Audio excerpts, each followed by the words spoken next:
नमस्कार मित्रांनो, मी सौरभ. स्टेमेनली फायनान्शियल सर्व्हिसेसच्या माध्यमातून आम्ही शेकडो कुटुंबांना त्यांची आर्थिक स्थिरता प्राप्त करण्यास मदत केलेली आहे. अवघ्या 500 रुपयाच्या पहिल्या गुंतवणुकीपासून तर करोडो रुपयांचा पोर्टफोलिओचा प्रवास आम्ही अनुभवलेला आहे. या पूर्ण प्रक्रियेमध्ये 2 ते 3 अशा कॉमन मिस्टेक आम्ही बघितल्या की ज्या आपल्याला अवॉइड करायच्या आहे. त्यात पहिली मिस्टेक अशी होती की क्लायंट पास्ट परफॉर्मन्स बघून मार्केटमध्ये इन्व्हेस्टमेंट करत होता. कोविडनंतरची जी 2 वर्ष रॅली बघितली वन साईड, तिला बघून बरेचसे इन्व्हेस्टर मार्केटमध्ये आले. पण युक्रेन आणि रशियाच्या युद्धानंतर जो डाऊनफॉल बघायला मिळाला, त्यांनी पुन्हा कधीच मार्केटमध्ये येण्याचा प्रयत्न नाही केला. तर त्यामुळे मार्केटनं आपलं बाहेर काढल्यापेक्षा एक छोट्या अमाऊंटनी स्टार्ट करा.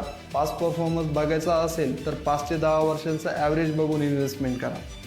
सेकंड मिस्टेक अशी होती की जो पैसा शॉर्ट टर्ममध्ये लागू शकतो तो ते इक्विटी फंडमध्ये टाकत होते. इक्विटी फंड शॉर्ट पिरियडमध्ये कुठे असेल हे कुणालाच सांगता येणार नाही. 5 वर्षाच्या कालावधीपेक्षा जास्त इन्व्हेस्टमेंट करायची आहे, तीच अमाऊंट तुम्ही इक्विटी फंडमध्ये टाका. त्या अगोदरची पूर्ण अमाऊंट तुम्ही हायब्रिड फंड किंवा डेथ फंड किंवा लिक्विड फंडमध्ये टाकू शकता. थर्ड मिस्टेक अशी होती की मार्केट थोडं जरी खाली आलं किंवा पोर्टफोलिओ रेट दिसला तर SIP क्लोज करणे. जी अमाऊंट किंवा जी स्टॉक आपण हाय प्राईसला घेतले ते आज आपल्याला स्वस्तात मिळते, तर तेव्हा आपण बाय का नाही करायचं?